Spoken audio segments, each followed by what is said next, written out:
क्या बीजेपी किरण चौधरी की ब्रांड माटी करेगी? क्या बीजेपी को अपने छोटे बड़े नेताओं के बारे में फ़र्क पता नहीं? क्या चौधरी धर्मवीर सिंह बीजेपी छोड़ सकते हैं? और जेजेपी के साथ कितनी खराब माटी होने वाली है? ये हमारे नहीं बल्कि भिवानी पहुंचे बेबाक नेता चौधरी बीरेंद्र सिंह के बोल हैं। बीरेंद्र सिंह बोले और जेजेपी या बीजेपी का नाम न लें, ये हो नहीं सकता। इसके साथ ही चौधरी बीरेंद्र सिंह ने किरण चौधरी व धर्मवीर सिंह को लेकर बड़ी भविष्यवाणी कर डाली।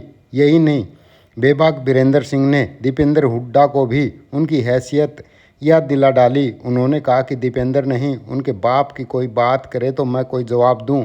अब आप बेबाक बीरेंद्र सिंह को सुने और कमेंट बॉक्स में अपनी राय दें कि बीरेंद्र सिंह द्वारा किरण चौधरी, चौधरी धर्मवीर सिंह व दीपेंद्र को दिए बयान कितने सही और कितने गलत हैं। मेरे हाथों में तो मैंने तो दूसरे राज्यों में तो सब बांटी हैं और यहाँ भी बांटी हैं। 2 बार कांग्रेस अध्यक्ष रहा हूँ और जिनके बारे में आप पूछ रहे हो उनको टिकटें मैंने ही दिलवाई हैं। इंद्रजीत जी का तो मुझे नहीं पता, वो तो मिनिस्टर भी हैं, सारी बात है।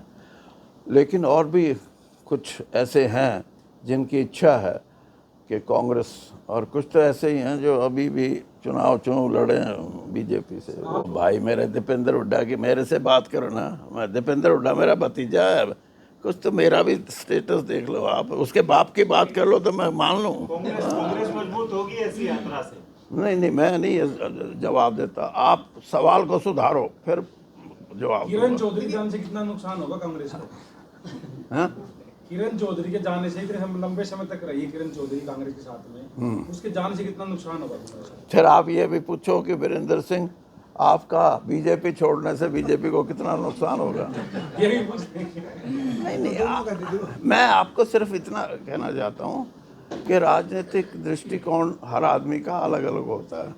अब वो कांग्रेस छोड़ के गई हैं तो कुछ ना कुछ उसके कारण तो हो सकते हैं, लेकिन ये आकलन करना कि कांग्रेस को नुकसान होगा और बीजेपी को फायदा होगा, मुझे नहीं लगता कोई इससे लंबा चौड़ा। हाँ जी, तुसाम से विधायक भी थी फिलहाल प्रेजेंट में। हाँ, तो कहीं ना कहीं एक सीट का नुकसान और मेरा बेटा एमपी था। ये आप समझो बात को, किरण चौधरी जी का कांग्रेस छोड़ना और भाजपा में जाना, भाजपा का एक सिस्टम है जहाँ तक उनको वो इस्तेमाल कर सकते हैं अपने फ़ायदे के लिए, वो करेंगे और फिर वैसा ही कर देंगे जैसे मेरे साथ किया। लेकिन उन्होंने गुटबाजी को आरोप लगाया है, उन्होंने कहा कि बाबू बेटा की चौधर चल रही है कांग्रेस में। वहाँ कम से कम ये आरोप तो लगाया, यहाँ वो ये आरोप लगाया कि यहाँ तो बोलने की किसी को इजाज़त ही नहीं है। इससे बड़ा और क्या। जिस पार्टी में राजनीति में आपको एक देखो, आप, मैं कोई बातों को छिपा के नहीं करता, मैं आपको एक उदाहरण देकर समझाना चाहता हूँ कि भारतीय जनता पार्टी क्या है।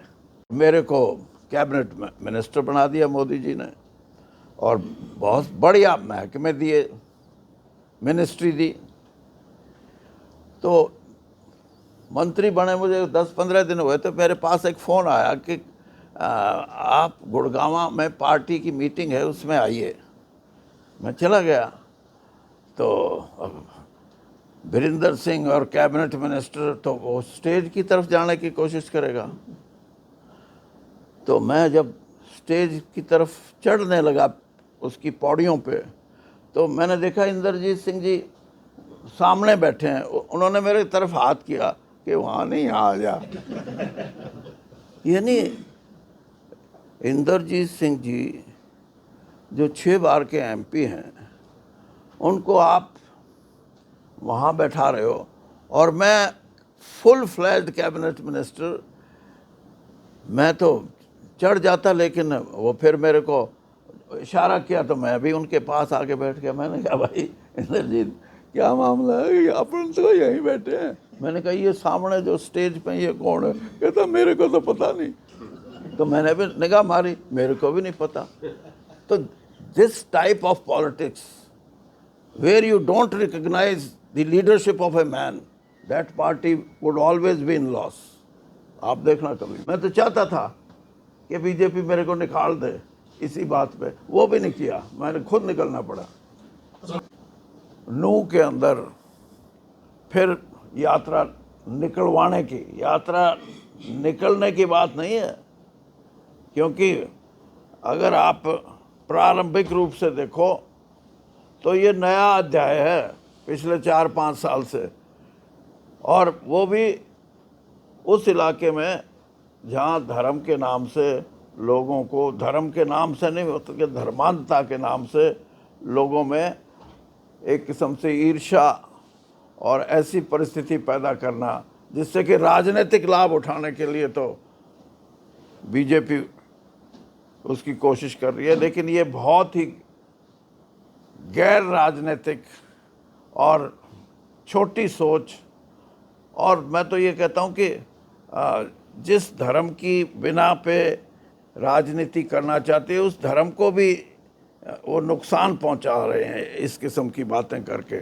जेजेपी की अपनी जो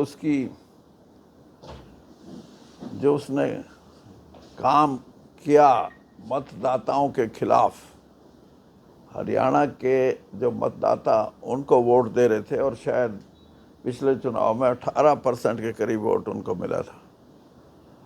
आज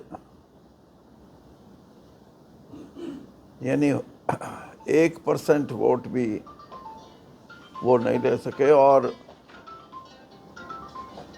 मैं सही तौर पे ये कहूँ कि आज हो सकता है उनको 90 चुनाव क्षेत्रों में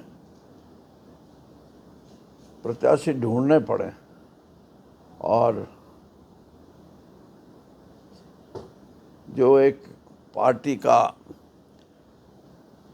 के 4% मत लेके वो अपनी पहचान, अपनी रिकॉग्निशन बढ़ा के रखे, उसको भी खतरा है।